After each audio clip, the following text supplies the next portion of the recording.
Hi, this 5-minute solution gonna show you how to remove phone number from Facebook account. Removing phone number from Facebook account is pretty easy process and here's how to do it. And the steps will be similar for Androids and iPhones.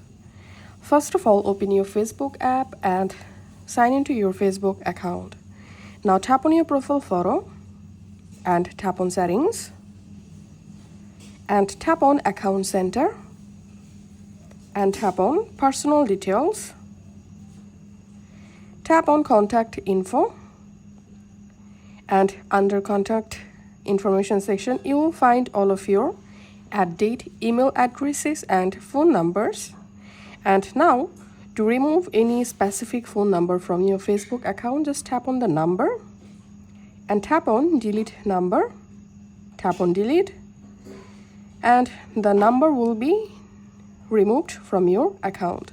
And now you have to verify your Facebook account password. So re-enter your password and tap on continue and your number will be removed. If this video helped you out, please leave a like and leave a comment down below. Thank you for watching.